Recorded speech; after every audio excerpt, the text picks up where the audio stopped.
تو مفعول لہو کا بھی آپ کو پتہ چل گیا۔ مفعول معہ، فعل کے بعد عام طور پر فعل کے بعد واو ہوتی ہے، واو کے بعد جو اسم ہوتا ہے اس کو مفعول لہو کہتے ہیں۔ اس کو آسان لفظوں میں آپ کو یوں سمجھا دوں کہ آپ جو بھی کام کر رہے ہیں، جس کے ساتھ مل کر کام کر رہے ہیں نا، تو اس کو مفعول معہ کہا جاتا ہے۔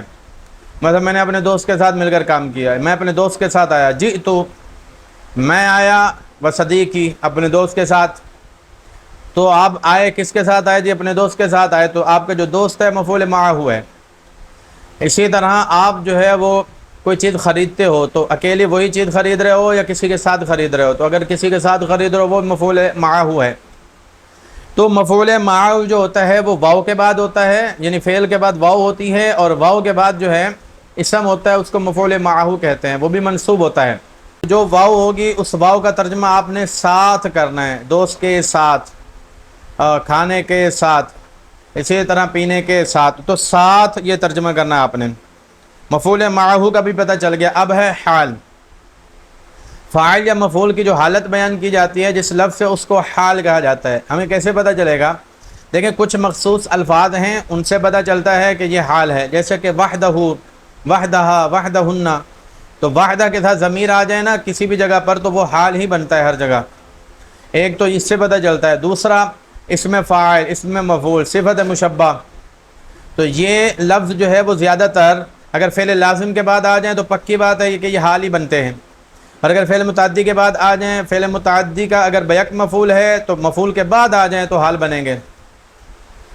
تو اس طرح پتہ چلتا ہے، یعنی وہ اضافی ہوں نا، یہ صفت اسم فاعل، اسم مفعول، صفت مشبہ، یہ اضافی ہوں، کچھ بھی نہ بن رہے ہوں، تو یہ پھر کیا بنیں گے؟ دیکھیں یہ مفعول لہو تو بن نہیں سکتے کیونکہ مصدر نہیں ہے، مفعول مطلق بھی نہیں بن سکتے، اور مفعول معہ بھی نہیں بن سکتے۔ تو مفعول معہ نہیں بن سکتے کہ واو کے بعد نہیں ہے، اور مفعول فی بھی نہیں بن سکتے کیونکہ نہ یہ تو وقت کے لیے آتے ہیں نہ ہی جگہ کے لیے آتے ہیں۔ تو پھر کیا بنیں گے؟ تو بھائی حال ہی بنیں گے۔ تو یہ اسم فاعل، اسم مفعول، صفت مشبہ، ہاں مفعول بھی ہی بنتا ہے۔ تو آپ نے یہ دیکھنا ہے کہ مفعول بھی بن رہا ہے یا حال بن رہا ہے۔ تو یہ جو اسم فاعل ہے نا، اسم فاعل، اسم مفعول، صفت مشبہ، خاص طور پر یہ تین چیزیں ذہن میں رکھ لیں۔ تو یہ جو تین چیزیں ہیں، تین اسماء مشتقہ ہیں، جب یہ فعل کے بعد آتے ہیں تو آپ نے غور کرنا ہے کہ کیا یہ مفعول بھی بن رہا ہے۔ اگر مفعول بھی نہیں بن رہا کیونکہ اس کا پہلے سے مفعول بھی موجود ہے، یا اس کا مفعول بھی ہے ہی نہیں، فعل لازم ہے، تو آپ نے اس کو حال ہی بنانا ہے۔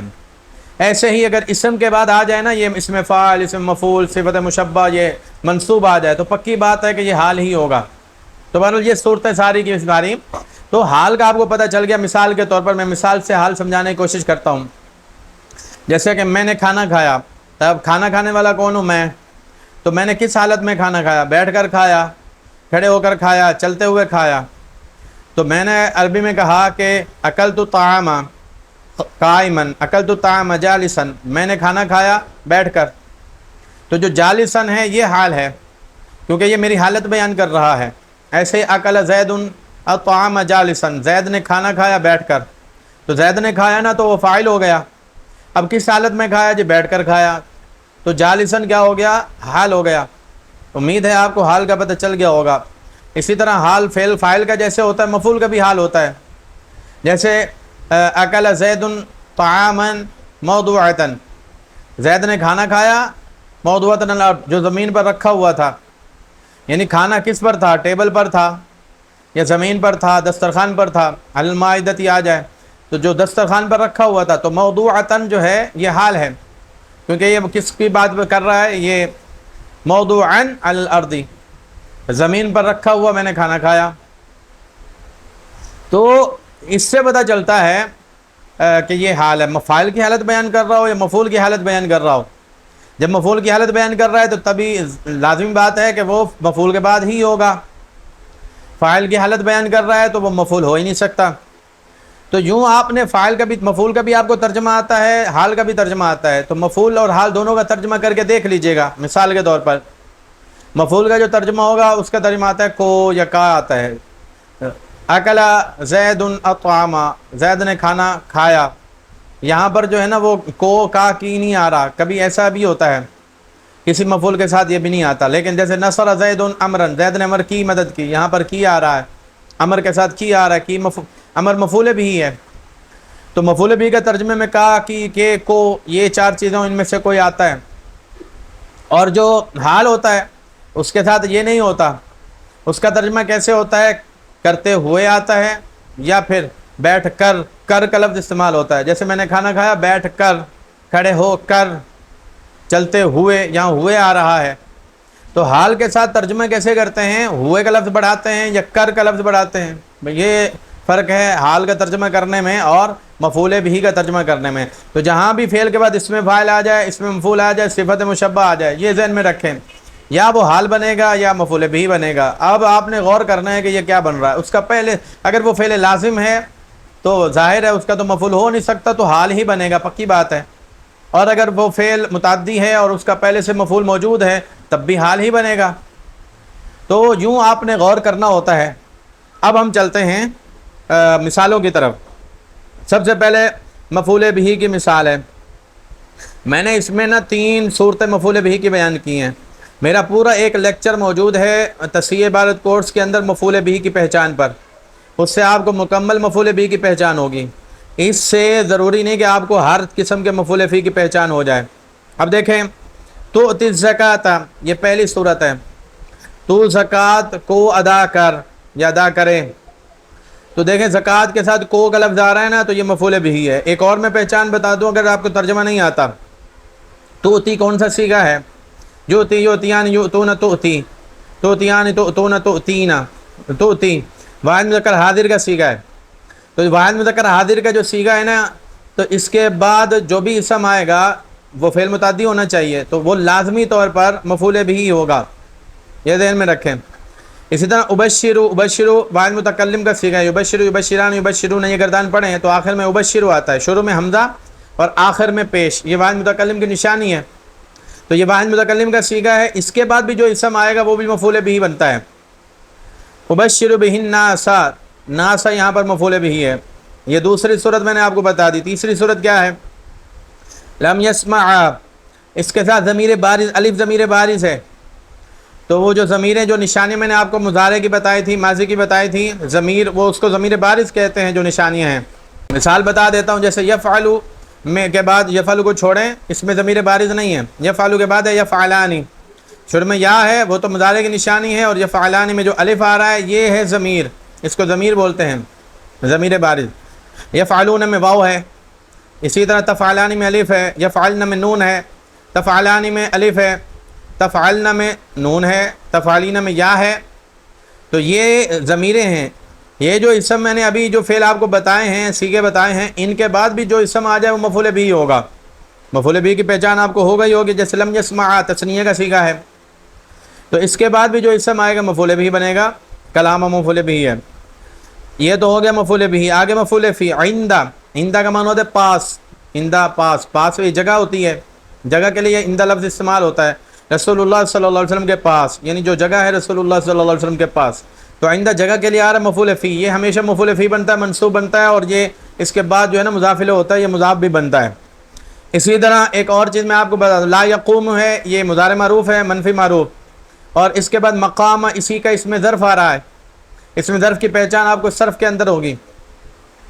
ویسے میم سے ہی پتہ چل جاتا ہے، میم مفتوح سے، کہ اس میں ظرف ہے. تو اگر ایسا ہونا کہ فعل کے بعد اس میں ظرف آ جائے تو وہ بھی مفعول فی بنتا ہے. یہ دوسری صورت ہے. اسی طرح اگر بینہ ہے، کچھ الفاظ ایسے ہیں جو ہمیشہ مفعول فی بنتے ہیں، جیسے بینہ، دونا، لدا، عندہ، مسا وغیرہ. یہ سارے میں نے آگے آپ کو بتائے ہوئے ہیں، تصحیح عبارت کورس کے اندر یہ سارے لفظ میں نے بتائے ہوئے ہیں. آگے مفعول مطلق دیکھیں، ضل فعل ہے اور اسی کا مصدر ضلالن آگے آ رہا ہے، تو ضلالن مفعول مطلق ہے، اور اس کا ترجمہ ہوگا ضل گمراہ ہوا، ضلالا مبینہ کھلا گمراہ یا کھلی گمراہی. اسی طرح فتحنا فعل ہے، اسی کا آگے مصدر آ رہا ہے فتح، فتحن. تو یہ بھی کیا ہے؟ مفعول فی کا جب آپ ترجمہ کرتے ہیں تو کسی جگہ ترجمہ میں نہیں آتا، لیکن کسی جگہ ترجمہ میں بھی آ جاتا ہے. جیسے صلی رسول اللہ صلی اللہ علیہ وسلم مسجدن، رسول اللہ صلی اللہ علیہ وسلم نے مسجد میں نماز پڑھی، یہاں میں آ گیا. لیکن آئندہ میں جب آپ آئندہ کا ترجمہ کریں گے تو یہاں میں نہیں آئے گا. رسول اللہ صلی اللہ علیہ وسلم کے پاس میں نہیں، یہاں پر نہیں آ رہا. تو کسی جگہ میں آتا ہے، کسی جگہ نہیں آتا. تو یہ بھی ذہن میں رکھیں. اسی طرح ینظرون، یہ ینظرون فعل ہے اور اسی کا مصدر آگے نظر آ رہا ہے، تو یہ مفعول مطلق ہے، اور یہاں پر ترجمہ ہوگا وہ دیکھتے ہیں. بے ہوش کے دیکھنے کی طرح، تو یوں بھی اس کا ترجمہ ہوتا ہے، تو اس وقت جو ہے نا مضاف ہوتا ہے، بے ہوش کے دیکھنے کی طرح۔ تو مفعول مطلق کا ترجمہ دو طرح ہوتا ہے، مصدر والا ترجمہ بھی ہوتا ہے اور آگے طرح کا ترجمہ بھی ہوتا ہے، اور بار کے ساتھ بھی ہوتا ہے، جیسے جلستو جلستن، میں ایک بار بیٹھا، یا ضربتو ضربن، میں نے ایک بار مارا، ضربتو ضربین، میں نے دو بار مارا۔ تو دو بار بار کا بھی لفظ آتا ہے۔ مفعول مطلق کا ترجمہ آپ کو پتہ چل گیا ہوگا۔ آگے ہے مفعول لہو۔ جب مفعول لہو کا ترجمہ کرتے ہیں تو میں نے پہلے بتایا کے لیے یا کی وجہ سے، جیسے فتنہ، انا مرسل الناقۃ، ہم اونٹنی بھیجنے والے ہیں، فتنتن، آزمائش کے لیے، تو یہاں پر کے لیے ترجمہ آ رہا ہے۔ اسی طرح ضرب الاستاد، استاد نے مارا، تادیباً، ادب سکھانے کے لیے، تادیباً مصدر ہے، فتنتن بھی مصدر ہے، تو یہ یہاں پر آ رہا ہے، اس کا ترجمہ آ رہا ہے کے لیے، تو یہ مفعول لہو ہے۔ جیسے جئت مسجدا تعلیما، میں مسجد میں آیا لوگوں کو تعلیم دینے کے لیے، مطلب میرے مسجد میں آنے کی وجہ کیا ہے؟ لوگوں کو علم دینا، علم سکھانا، تو یہ تعلیماً جو ہے یہ مفعول لہو ہے۔ تو یہ بھی آپ کو پتہ چل گیا مفعول لہو کا۔ آگے ہے مفعول معہ۔ دیکھیں جی، مفعول معہ دو طرح کا ہوتا ہے، ایک تو فعل کے بعد واو ہو اور واو کے بعد اسم ہو، وہ مفعول معہ ہوتا ہے۔ اس واو کا ترجمہ آپ نے اور نہیں کرنا، اس واو کا ترجمہ آپ نے کرنا ہے ساتھ۔ جیسے سر تو فعل ہے، تو سے پتہ چل رہا ہے، تو سر تو فعل ہے، اس کے بعد واو آ گیا، واو کے بعد اللیلہ ہے، اس کو ایک تو آپ نے زبر پڑھنا ہے اور دوسرا اس کا واو کا ترجمہ آپ نے کرنا ہے ساتھ۔ میں چلا رات کے ساتھ، جیسے جیسے رات گزرتی رہی میں چلتا رہا۔ اسی طرح جئت وزیدن، میں آیا زید کے ساتھ۔ ایک دوسرا مفعول معہ بھی ہوتا ہے جہاں پر فعل لفظوں میں موجود نہ ہو، معنی میں موجود ہو، جیسے ما لکا، تجھے کیا ہوا، وزیدن، زید کے ساتھ، تو زید کے ساتھ تو کیا کر رہا ہے؟ تو یہاں پر بھی وا جو ہے، یہاں پر لفظوں میں تو فعل موجود نہیں ہے لیکن اس کا معنی سمجھا جا رہا ہے، تو اس کے بعد ما کے بعد بھی واو آ جائے اور واو کے بعد جو اسم ہوتا ہے وہ بھی مفعول معہ ہوتا ہے، تو وہاں واو کا ترجمہ آپ نے کرنا ہے ساتھ۔ آگے ہے حال۔ تو حال کا بھی کئی الفاظ ہیں، جیسے ان میں سے ایک وحدہ ہے، مزید آپ تفسیر عبارت کورس کے اندر پڑھیں گے تو وحدہ بھی ہر جگہ حال ہی بنتا ہے۔ اور انفرو خفافا، انفرو تم نکلو، یہ فعل لازم ہے۔ اب اس کے بعد خفافا صفت مشبہ، خفیف کی جمع، تو یہ جمع کیسے ہے، اس کا ہمیں کیسے پتہ چلے گا؟ بہت ہی آسان ہے۔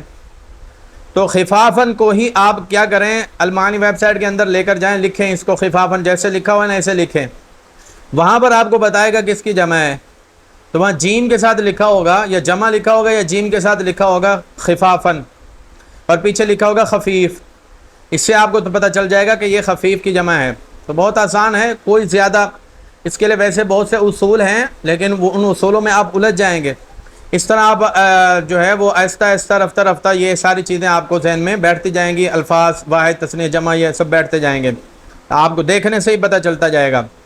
لیکن بہرحال ایک ایک دو دو اصول وہ بھی ہم انشاءاللہ العزیز بیان کریں گے۔ ہم نے پیچھے بیان کیا بھی ہے، ہم نے آپ کو اوزان بھی بتایا ہے نا، تو ان میں سے ایک وزن فعال بھی ہے، تو جو فعالن کے وزن پر آتا ہے نا لفظ، وہ بھی جمع ہوتا ہے، جیسے خفاف جمع فعالن کے وزن پر بھی آتی ہے، تو یہ خفاف فعال کے وزن پر ہے، اور اسی طرح ثقال یہ بھی فعال کے وزن پر ہے، تو یہ بھی جمع ہی ہے۔ تو دیکھیں یہ پتہ چل گیا۔ والنوم مضطجعا، دیکھیں النوم اسم ہے اور اسم کے بعد مضطجعا اسم فاعل آ رہا ہے، منصوب بھی ہے، نکرہ بھی ہے۔ حال کی یہ نشانی ہوتی ہے، ایک منصوب ہوتا ہے، نکرہ ہوتا ہے، اور دوسرا یہ ہے کہ اسم فاعل صفت مشبہ اور یہ ہوتا ہے اسم مفعول۔ حال کے بارے میں آپ کو پتہ چل گیا۔ اب ہے تمییز۔ تمییز کس کو کہتے ہیں؟ تمییز وہم دور کرنے کے لیے آتا ہے، جو اسم وہم دور کرنے کے لیے آئے اس کو تمییز کہتے ہیں۔ تمییز کا ویسے معنی ہوتا ہے فرق کرنا، الگ کرنا۔ ذہن میں بہت سی چیزیں آ رہی ہوتی ہیں تو تمییز کا جو اسم ہے وہ فرق کر دیتا ہے، باقی چیزوں کو ہٹا دیتا ہے اور آپ کی جو توجہ ہے صرف ایک کی طرف ہی رکھتا ہے۔ مثال کے طور پر عندی 20، میرے پاس 20 ہیں، میں نے یہ کہا میرے پاس 20 ہیں، اب ذہن آپ کا کس طرف، کئیوں طرف جا رہا ہوگا، کئی چیزوں کی طرف، کتابوں کی طرف، موبائل کی طرف، زمین کی طرف، مکان کی طرف، کسی بھی طرف جا سکتا ہے آپ کا ذہن۔ لیکن جب میں نے کہا عندی 20 کتابیں، میرے پاس 20 کتابیں ہیں، تو کتاب سے اب آپ کو ذہن جو ہے وہ کتاب ہی کی طرف جائے گا، باقی سے ہٹ جائے گا۔ بھائی اس کو تمییز کہا جاتا ہے۔ جو ذہن جو ہے وہ دوسروں سے، ذہن میں بہت سی چیزیں آ رہی ہوتی ہیں، تو جو تمجید ہوتی ہے وہ ان میں سے ایک کو فکس کر دیتا ہے، تو اس کو تمجید بولتے ہیں۔ تمجید کی نشانی کیا ہے وہ میں آپ کو بتا دیتا ہوں۔ تمجید کی 6 نشانیاں یہاں پر میں بیان کر رہا ہوں، مزید آپ جو ہے وہ آگے تصحیح عبارت کورس کے اندر پڑھیں گے۔ اس میں عدد گنتی کا جو اسم ہوتا ہے نا، یہ جو واحد، اثنان، ثلاثہ، اربع، خمسہ، گنتی آپ کو آنی چاہیے، اور میں انشاءاللہ عز و جل اس پر بھی ایک ویڈیو بناؤں گا گنتی پر بھی۔ تو 1 سے لے کر 100 تک، 1000 تک جو گنتی ہے، گنتی کے بعد جو بھی لفظ آتا ہے وہ تمجید ہوتا ہے۔ اسی طرح کیل، ماپ کے بعد بھی، یعنی ماپنے کے لیے، ماپنے کا مطلب کیا ہوتا ہے؟ جیسے آپ دودھ والے کے پاس جاتے ہو تو ان کے پاس ایک برتن بنا ہوا ہے، اس برتن میں دودھ ڈال کر آپ کو دیتا ہے، اس کو ماپنا کہتے ہیں، تولنا نہیں کہتے۔ تولنا کے لیے تو وہ کانٹا استعمال ہوتا ہے، ترازو استعمال ہوتا ہے، تو اس کو ماپنا کہتے ہیں۔ کوئی برتن آپ لے لیتے ہیں اور وہ برتن آپ بھر بھر کے کوئی چیز دیتے ہیں، بھئی 1 برتن ہوگا اتنے کا، 2 برتن اتنے کے ہوں گے، تو 10 برتن اتنے کے ہوں گے، تو وہ بھر کر جو آپ دیتے ہیں اسی کو ماپ کہتے ہیں۔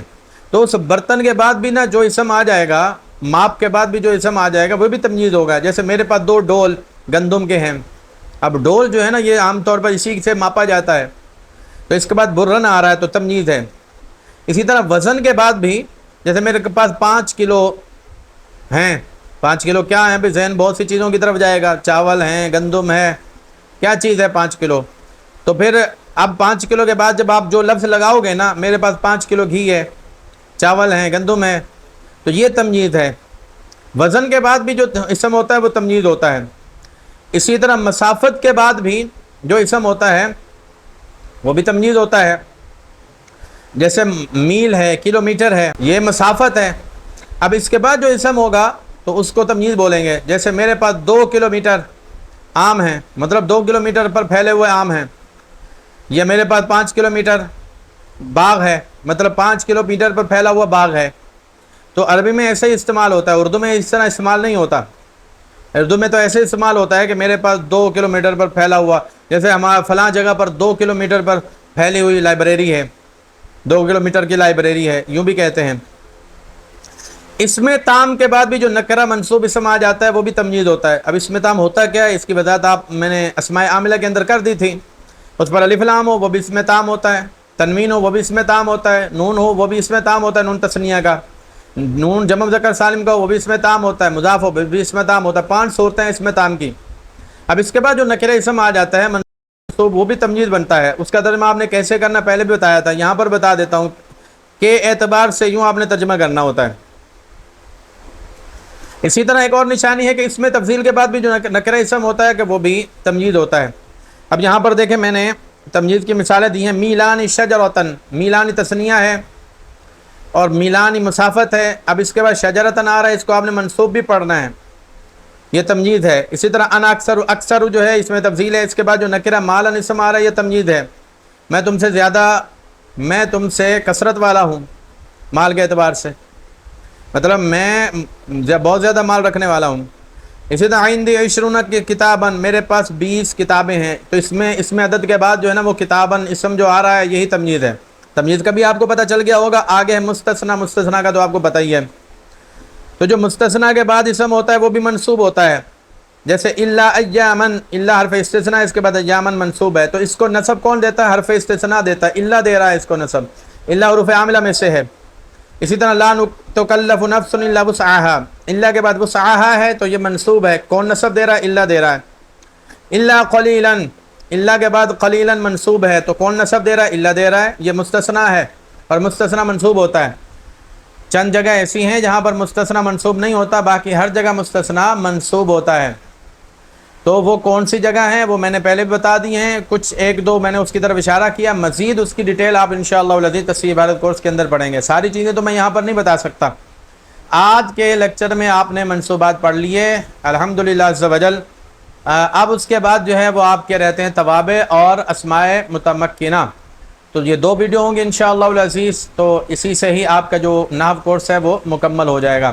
اللہ تعالیٰ سے دعا ہے دین کی سربلندی کے لیے علم نافع حاصل کرنے کی توفیق عطا فرمائے۔